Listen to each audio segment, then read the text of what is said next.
Hello there, Andre here from Peak Motorcycles, and I'm here with another video about my Honda CRF300 Rally. In this video I'm going to be looking at the mirrors. So the stock mirrors that come on it, they're fine. They're a bit of a hindrance when you're off-road. You do need to have two 14mm spanners to be able to adjust them. The adjustment is a little bit limited, and there's always the chance that when they come off they're going to take a clutch lever or a brake lever with them. So what I'm going to be replacing them with today is some double take mirrors, which I got from Rally Raid here in the UK. So the Rally Raid mirrors come like this, and there's three parts to each one. At the bottom end you've got a 1-inch rubberized ram mount. There's then a ram arm, and then the bit at the top is the mirror itself. So they're pretty straightforward really. They just adjust using these tightening points. They are sprung, so they would generally stay on the bottom, and you can adjust the top. They're very easy to remove this piece, so you leave the bottom bit screwed into the fittings. So you can take them off when you're going off-road if you've got somewhere to store them.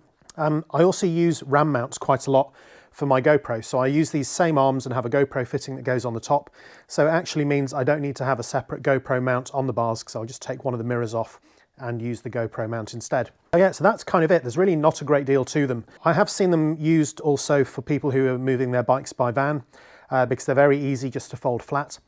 I guess the downside with them is that they're also easy for somebody to come up and pinch and take off your bike, which is a bit harder with the other ones. But having said that, they are easy enough to take off. I wouldn't leave them on the bike overnight if it was parked outside.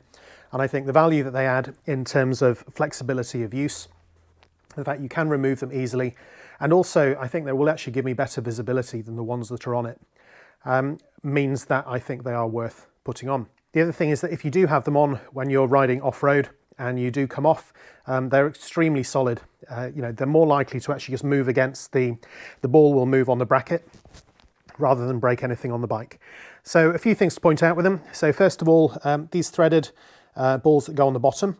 If you have a bike like the CRF300 where both of the threads are clockwise, then you can just buy them as standard.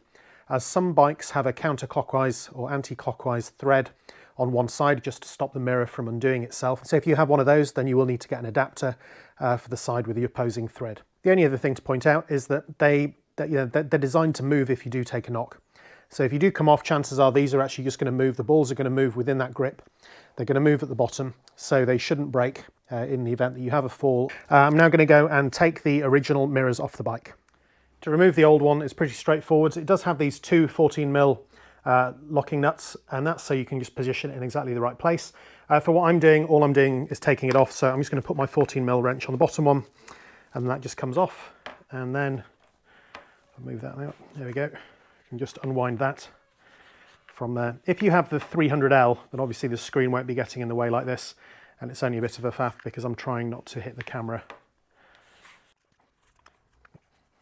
There we go, so that's that one off.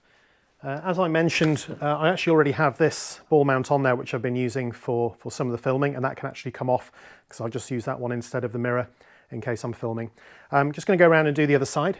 So this side is exactly the same. You just lift the boot off there, and again it's the same it's counterclockwise movement of that lower bolt. That is just going to catch the camera, so I'm just going to move that out of the way a little.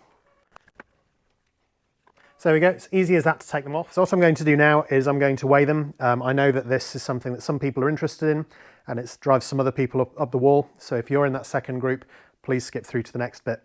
When I put the sprocket guard on and also the brake guard, I didn't weigh them, and I almost got more comments about the lack of weighing. And I'd like to think that obviously these people were missing it and they weren't just being funny, but then again, I suspect they were also having a bit of a giggle that I hadn't bothered weighing. Anyway, I'm going to weigh these ones. So these are the stock mirrors that are coming off the bike. There we go, there's one, 286 grams. And the second one,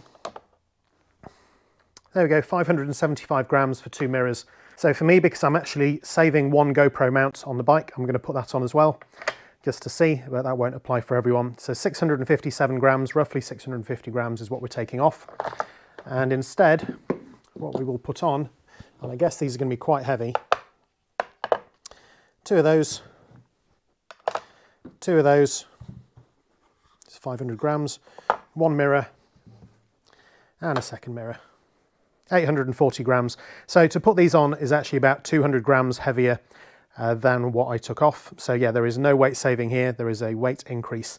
So it really comes down to whether you want the flexibility of having these mirrors or whether you're happy to stick with stock. I think the one thing to bear in mind is that a lot of people will only ride with one. These mirrors are sold singly from Rally Raid, and I'm sure from other places too. Yeah, you don't need to run with 2 mirrors. If you do run with 2, then they will be heavier than the stock ones. Right then, I'm going to go and fit these to the bike. So the first thing I'm going to do is fit the ball mounts into the mirror mounts on each side.